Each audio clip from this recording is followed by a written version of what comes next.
Sejam bem-vindos ao podcast da EduERJ. No episódio de hoje, recebemos os professores César Favoreto e Heloísa Grossman, da Faculdade de Ciências Médicas da UERJ. Eles são os autores do livro Diga 33, Histórias Inseparáveis de Cuidado, Educação e Saúde, que também tem a autoria de Ivan Antonello. O livro é lançamento da EduERJ e tema da nossa conversa de hoje. Sejam bem-vindos, professores. Obrigado, Bia. Muito obrigada. Heloísa, eu queria começar por você, perguntando qual é a proposta do livro Diga 33 e se você poderia citar algum dos temas do capítulo para os leitores. Bia, o livro Diga 33, na verdade, como o subtítulo dele, ele conta nossas histórias. Histórias de cuidado dos pacientes que a gente atendeu durante vários anos. Eu e o professor César Favoreto somos da Faculdade de Ciências Médicas da UERJ e o professor Ivan Antonello, também médico da PUC do Rio Grande do Sul. Então, são as histórias que a gente acumulou ao longo da nossa trajetória profissional, histórias como cuidadores de pessoas, histórias como professores e todas elas, de alguma forma, fazendo referência aos cuidados em saúde e à formação de pessoas para também prestarem cuidados em saúde. Como a gente acredita que a nossa profissão, tanto assistencial quanto docente, ela tem como base as histórias, o nosso livro tem um formato que é um pouco híbrido. Ele tem alguns textos mais teóricos, que a gente podia chamar de textos ensaísticos, mas também ele é composto por pequenas crônicas construídas a partir das histórias que a gente vivenciou no nosso cotidiano. E aí os temas tratados são temas relacionados com o próprio cuidado das pessoas, nos nossos locais de atendimento, com as nossas experiências com alunos de graduação, com alunos de pós-graduação, com projetos de extensão e sobre alguns temas que a gente se debruçou estudando ao longo dos últimos tempos. E professor César, a publicação ela tem um formato que se distancia, né, do acadêmico, ele é um pouco mais literário, né? Como que vocês pensaram na prática médica, assim, mais na literatura, né? Oi, Bia. Como foi pensar? Na verdade, complementando um pouco o que a professora Heloísa falou, nós já nos encontramos anteriormente ao início da elaboração desse livro como participantes de um curso, né, um curso nacional voltado para narrativas em saúde, né, um curso em que a professora Heloísa foi elaboradora, junto com os professores da Unifesp, e eu participei tanto como aluno, depois como tutor desse curso, e o professor Antonello também. Então, esse curso nos estimulou muito a trabalhar a questão não só da literatura, mas das artes como um todo, né, no desenvolvimento, na ampliação da escuta, né, da escuta dos alunos, da nossa própria escuta, da nossa capacidade de representar o que as pessoas trazem para nós como problemas, como sofrimento, como suas próprias narrativas em si. Então, assim, e essa proximidade da literatura nos estimulou, nos instigou. A professora Heloísa já tinha feito alguns produtos junto com o professor Antonello, e eu fui o novato nessa história, eu entrei depois, né? Mas eles já tinham desenvolvido os produtos anteriores, livros voltados para a questão da literatura na saúde, né? Esse é um tema muito importante, porque a gente entende não só a literatura, como as artes, como forma de ampliar os horizontes e a capacidade interpretativa, né, do profissional frente às situações de sofrimento, adoecimento que ele vivencia. E o formato que, como a professora Heloísa falou, ele é um mix, na verdade, né? A gente tem um pouco de uma discussão, de uma apresentação, às vezes um pouco mais teórica, né? Junto com crônicas, com causos que nós trazemos, né? E que nos sensibilizaram, na verdade. Tudo que está aqui é fruto da sensibilidade, daquilo que nos tocou, nos afetou ao longo da nossa vida profissional. E vocês falaram agora um pouquinho do que se trata o livro, mas de onde vem o título Diga 33, professora? Olha, esse título foi um título sugerido, inclusive pelo professor Gustavo, porque ele achou que, na verdade, o Diga 33, eu entendi que é uma marca do exame físico, né? O 33 a gente utiliza para avaliar mais ou menos a condição do pulmão em transmitir um som. E ele é uma marca do exame físico. E, na verdade, o nosso DIGA 33 vem acompanhado da escuta não só das palavras, também da escuta dos silêncios, da escuta daquilo que os órgãos também nos contam, não é? Então, a gente aprendeu com Moacir Scliar que existem vários ruídos, vários sons nesse encontro de médicos e pacientes. Os sons do corpo não podem ser minimizados, eles nos contam muita coisa. Então, quando ele sugeriu essa ideia do DIGA 33, a gente acolheu com carinho. E, na verdade, existe até uma certa crítica, né? Porque o que a gente vê normalmente na prática médica, clínica, é uma escuta só dos sons, né? E não dos significados, nem das palavras que as pessoas de alguma maneira tentam nos transmitir. E às vezes a gente silencia a pessoa para escutar o som do 33, né? Eu posso contar para você, porque eu acho que foi a partir dessas histórias que veio a ideia de construir o livro. Essa história não está no nosso livro, mas foi uma história que me marcou muito como estudante de medicina. Eu fui examinar, aprendendo o exame físico, e me aproximei de um paciente que estava internado numa enfermaria e fui fazer o exame do aparelho respiratório, e o nome disso é frêmito tóraco-vocal. E aí eu falei para ele assim, DIGA 33, e aí ele falava para mim assim, idade de Cristo. E aí eu falava, não, precisa ser 33. Aí ele falou para mim, pode então mudar o número porque eu tenho a língua presa. Então eu acho que esse título chegou para mim com muita força. Aproveitando que você ia contar essa história pra gente, o livro ele é composto, né, de crônicas, coisas que aconteceram, que marcaram a vida de vocês. Mas como que é colocar no livro essas histórias, mas respeitando a privacidade dessas pessoas? Como que foi equilibrar isso na escrita de vocês? Eu diria que o mais difícil foi equilibrar a nossa privacidade, porque são histórias tão íntimas que de alguma maneira a gente está se expondo um pouco nessas questões, né? Por exemplo, o primeiro texto que coloco é uma história pessoal minha, da minha trajetória como aluno, né? No meu encontro e desencontro dentro da academia, né? Como adolescente ainda, né? Chegando há 40 anos atrás. E então, de alguma maneira, a gente estava mais preocupado com as nossas privacidades mesmo, porque eu acho que, em relação aos casos dos pacientes, alguns deles são muito construídos a partir de lembranças mesmo. Então, eles estão muito pouco factuais, no sentido de objetivos. É um caso, na verdade, é um causo, mais do que um caso, entendeu? Uhum. Sem dúvida, são histórias que a gente viveu, mas elas são histórias que ganham um atributo de ficção. Porque primeiro a gente selecionou das histórias aquilo que a gente gostaria de contar. E tem uma coisa que eu acho que deixa a gente muito à vontade, que nessa história há protagonistas, mas nós somos participantes de todas elas. Então, desse enredo, a gente participou com muita força e lealdade, né? Em geral, os nomes são todos fictícios, então os lugares são fictícios, os nomes são fictícios. Não é uma apresentação de casos, né? E já no começo do livro, vocês questionam muito essa questão de um atendimento muito roteirizado, muito padronizado, que não escuta o paciente e a particularidade que ele vai trazer, né, na vivência dele.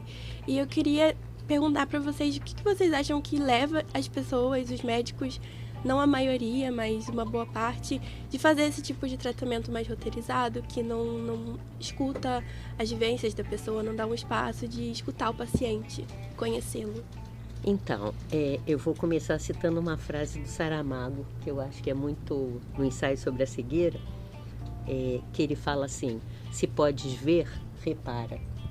Eu acho que as pessoas estão com essa enxurrada de imagens, a gente vive um momento de enxurrada de imagens que parece que as pessoas ficam um pouco cegas para olhar o outro. E quando você não olha o outro, quando você não repara no outro, você não cria vínculo, e sem vínculo, a gente acredita que é muito difícil cuidar de alguém. por que as pessoas se distanciam, a gente não pensou muito nos porquês, a gente pensou mais no e por que não? O que a gente pode fazer para modificar essa situação? E aí, com isso, a gente tentou encantar as pessoas da mesma forma que nós fomos encantados nas nossas trajetórias profissionais. E esse encanto se deu assim, no encontro com as pessoas que a gente cuidou, no encontro com os alunos, no encontro com as pessoas da comunidade nos nossos projetos de extensão, no encanto com as nossas leituras e descobertas. Então, acho que é isso que a gente tentou passar um pouco, que, na verdade, a nossa profissão tem alguma coisa de técnica, sim, que é muito importante, mas tem um outro componente que não pode ser perdido de jeito nenhum, que é essa responsabilização pelo cuidado com o outro, e uma palavra que tem sido tão falada, né, a tal da história do empatizar com o outro, né? Nós somos professores, né? E ao longo desses muitos anos a gente, de alguma maneira, né, tanto eu, Heloísa, quanto o Ivan, a gente sempre ressaltou muito a importância disso, das humanidades, quer dizer, desse olhar, dessa escuta, dessa capacidade de ver não só factual, mas também interpretar e sentir o que o outro está trazendo para você, né? E a gente batalhou muito ao longo desses 20 anos, né, criando disciplinas, trabalhando com os alunos, a possibilidade de dar a eles oportunidade de se encantar, como a Heloísa falou, né? Escutar uma história, honrar uma história, como a Rita Sharon nos fala, né? Ela nos traz uma satisfação muito grande para quem ouve, né? Então, levar para o aluno esse encantamento que a Heloísa falou, de que a gente não vai escutar porque a gente está fazendo um favor para o outro, mas primeiro porque ele merece ser escutado, ele tem que ser honrado a escuta dessa história que ele nos escolhe, mas também porque escutar nos faz crescer como pessoas, né? Nos faz ver outras versões da vida, ver outras realidades, contextos que as pessoas vivem, né? O médico pode ter a oportunidade de crescer muito como pessoa, se ele se permite a ter essa escuta. E aproveitando que a gente está falando dessa questão da escuta, né, em alguns capítulos do livro se menciona o conceito de medicina narrativa. Eu queria que vocês explicassem esse conceito e como ele dialoga com o livro, né? Esse conceito, medicina narrativa, foi um conceito cunhado por essa professora que o César falou, que se chama Rita Sharon, que é da Universidade de Colômbia. Na verdade, toda essa discussão da inserção das humanidades na formação de profissionais de saúde precede esse título. Mas Rita Sharon percebeu naquele momento que a medicina baseada em evidências estava ganhando muito terreno e, de alguma forma, ela estava sendo até mal interpretada. Então, ela cunhou essa expressão que, na Inglaterra, um outro grupo coordenado pela Trisha Greenwald e pelo... Que é uma epidemiologista, inclusive. Exatamente. E pelo Brian Hurwitz, eles criaram uma expressão parecida, que é medicina baseada em narrativas. E, basicamente, o que ela diz é que a gente precisa honrar essas histórias dos pacientes que generosamente compartilham conosco essas histórias.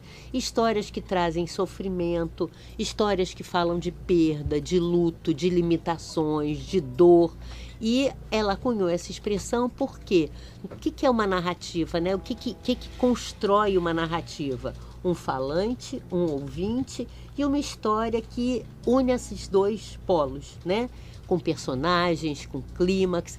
E ela era uma estudiosa foi uma estudiosa e ainda é uma estudiosa da literatura inglesa.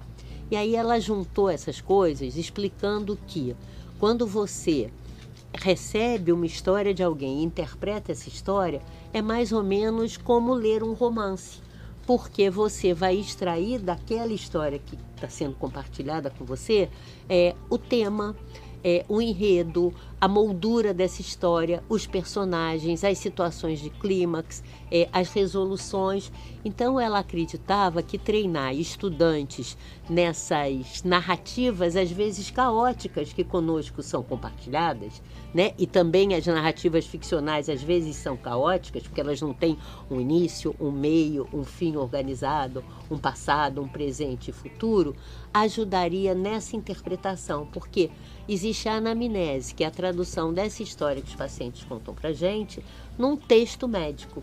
E o que vinham percebendo, tanto a Rita Sharon, quanto essas pessoas da Inglaterra, como uma outra médica relacionada com a ética médica, Catherine Hunter, é que os médicos estavam perdendo essa habilidade, estavam obedecendo um script pré-determinado que, de alguma forma, abolia a singularidade de cada pessoa.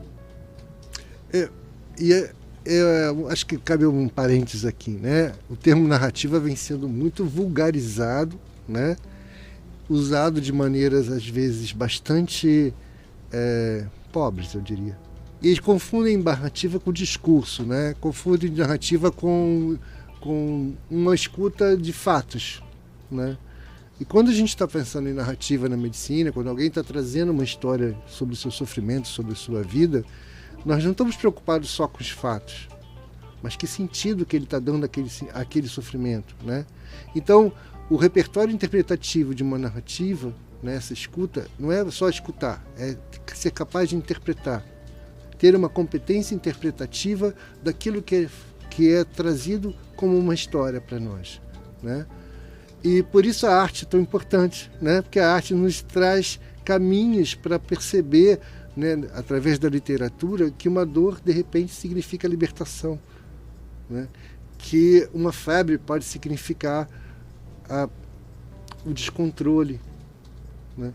Então, essa possibilidade metafórica que a literatura traz e que a vida nos traz, de alguma maneira, nas suas histórias, é que a gente tenta, de alguma maneira, explorar com os alunos, né, já há 10 anos, né, de modo formal, numa disciplina chamada competências narrativas, né, que desenvolver nesses alunos essa capacidade de interpretar a escuta, as imagens, o que eles estão observando e vendo.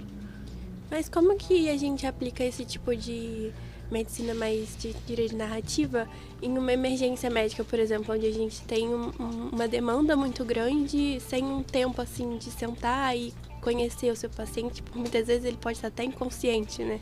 Sabe o que acontece? O corpo também narra. Então, a narrativa não é feita só de palavras.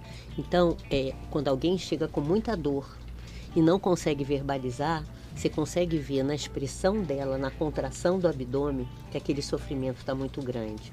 Ou, vamos citar uma situação que infelizmente cada vez é mais frequente, de uma mulher que tenha sofrido uma violência até sexual pelo seu companheiro. Ela chega muda e às vezes ela não pode contar essa história, mas na expressão dela a gente pode perceber esse corpo encolhido, esse corpo escondido, esse corpo maltratado. Então, numa emergência, a gente não cuida só de órgãos, nem na emergência, né? A gente cuida de uma pessoa que está vivendo uma situação de emergência, que pode ser uma dor intensa, por exemplo, um infarto agudo do miocárdio, pode ser um sangramento de vulto, e o corpo vai estar falando sobre isso. E aí que entra, por isso que a gente trabalha com os nossos alunos, também a narrativa da imagem. Existe uma obra que eu uso sempre, o César sempre vê, que é uma escultura, que é Laoconte e seus filhos.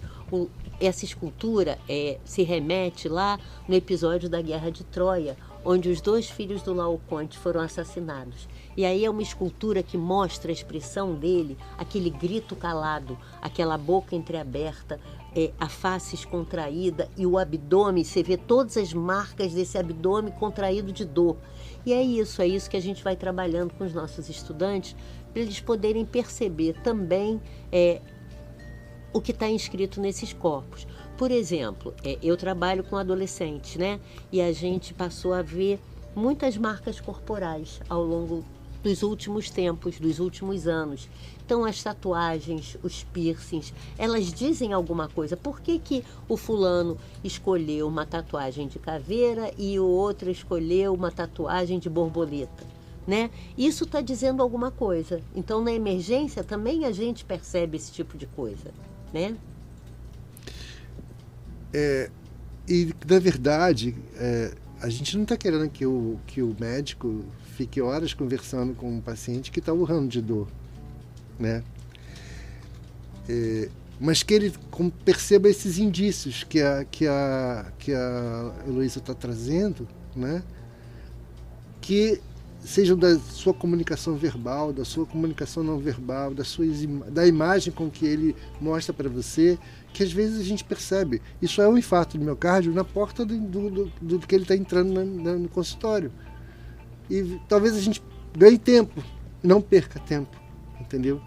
Porque o protocolo, ele é importante de ser uma referência, ele deve ser usado como uma referência, mas se você consegue interpretar aquela situação está direcionando você para um diagnóstico, para um certo grau de gravidade, você pode não perder tempo, de repente, em seguir determinadas perguntas, determinados exames e conseguir ganhar tempo e resolutividade na capacidade também. Então, a gente não está falando de uma coisa só romântica, né?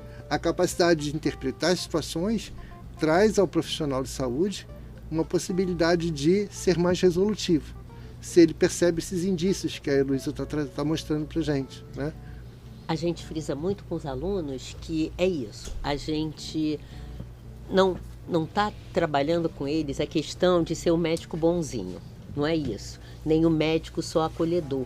A gente fala que essa competência narrativa que o César falou, ela é muito importante para construir o nosso raciocínio clínico, porque se a gente não percebe essas coisas, a gente pode tomar um outro caminho, fazer uma outra hipótese de diagnóstico e aí vai se afastar daquilo que seria o diagnóstico real e daquilo que seria necessário construir com esse paciente de cuidado e de terapêutica.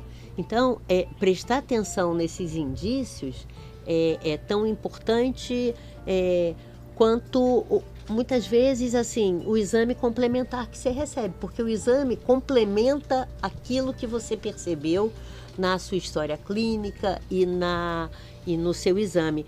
Existem trabalhos que mostram que 65% dos encontros de médicos e pacientes são interrompidos 15 segundos após o início dessa conversa. Alguns mostram até 8 segundos. Alguns mostram 8 segundos. Então, que você não vá conversar na emergência, mas que você destine um pouco mais de 15 segundos para olhar, para reparar, para escutar, isso é vital. Porque isso dá dignidade também para aquela pessoa que chega sofrendo, né? Ela se sente cuidada. Bia, a gente falou de comunicação, né? É claro que técnicas de comunicação estão espalhadas aí em qualquer roteiro, né, de formação de profissionais, seja não só na área da saúde, mas em todas as áreas, né? E a comunicação que a gente ouve as pessoas fazerem, né, é uma comunicação muito instrumental, né? É aquela de olho no olho, sorriso, aquela olhar empático, simpático, na verdade, né? E, na verdade, com muito pouco capacidade de interpretar, muito pouca capacidade de realmente acolher aquele que você está recebendo, aquela história. Às vezes, não é uma questão de uma história, até uma vendedora, né, de uma loja, ela é treinada para receber aquela cliente e, de alguma maneira, com um sorriso, com olho no olho, aquelas velhas técnicas de comunicação, que, na verdade, podem não dizer nada. Podem continuar tendo um abismo entre esses dois falantes, né? Então, assim, é mais do que comunicação. É a capacidade realmente de se afetar e de interpretar o mundo ao qual você está recebendo com aquele outra pessoa. E para finalizar, a gente vai ter o lançamento do livro, né, no dia 25, aqui na livraria da EduERJ, e eu queria que vocês convidassem nossos ouvintes. Para mim é a primeira vez que eu lanço o livro, então eu sei muito bem como é que seria essa situação, mas A Heloísa já tem um pouco mais de experiência, né? Nunca gravei podcast convidando. Mas, na verdade, vai ser um grande prazer receber as pessoas, porque esse livro está destinado não só aos amigos, mas aqueles que, de alguma maneira, se sintam tocados, né? A possibilidade de ouvir histórias, contar histórias e a se afetar pelas histórias. E aí a gente nem fala, quer dizer, a gente talvez seja um pouco audacioso, que a gente acha que a gente não escreveu um livro só para profissionais e estudantes da área da saúde. A gente acha que ele pode interessar outras pessoas, as próprias pessoas que vão em busca de cuidado, porque talvez elas se sintam representadas ao ler os nossos textos e animadas com uma possibilidade de serem cuidadas de uma forma mais inteira, né? Que não sejam cuidadas só o meu fígado não tá bom, o meu rim não tá bom, e desacreditadas e antecipadas, porque às vezes chega alguém e você fala para ela: já sei o que a senhora vai dizer. Já sei qual é o seu problema, a senhora não está aderindo àquela combinação que a gente acordou na consulta passada, e aí a pessoa se cala. Eu vivi uma situação que, eu não sei, está passando um filme agora, não sei se eu posso comentar isso, mas que é um filme do Costa Gravas, que é um filme que fala dos cuidados paliativos, né? E é o encontro de um médico paliativista e um filósofo. E uma amiga nossa, psicóloga, que trabalha com a gente, que vai estar no lançamento do livro, que é a Mariana Beteste, que escreveu a orelha do nosso livro, falou que quando ela foi assistir esse filme, as pessoas se levantavam, tinha várias pessoas mais idosas na sala de espera, as pessoas no meio do filme falavam assim: essa sou eu quero ser cuidada como ela está sendo cuidada, eu não estou sendo cuidada assim. Então eu acho que a gente espera que a gente passe um pouco de esperança para as pessoas que também sentem que elas podem ser cuidadas de uma forma que as valorize, que as singularize um pouco mais. Eu acho que também os nossos alunos, né, de alguma maneira que eles se sintam estimulados com o prazer de ouvir, de prazer de ouvir as histórias, né, e de honrá-las. É isso. E também, assim, eu acho que cada vez mais a gente acredita que nós, médicos, professores de medicina, quando a gente escreve, isso ajuda muito a gente a aprender. Quando a gente escreveu esse livro, a gente fazia encontros virtuais, semanais, quinzenais. A gente aprendeu muito um com o outro, porque o cuidado em saúde é um cuidado em equipe. Então a gente também quer passar o fato de sermos 3 velhos professores, também que a gente aprende muito com o outro e no cotidiano, e a gente quer passar isso também. Então, é isso. Parabéns pelo livro, obrigada por ter aceitado participar do nosso podcast. Obrigado, Bia. A gente que te agradece, Bia. A atenção.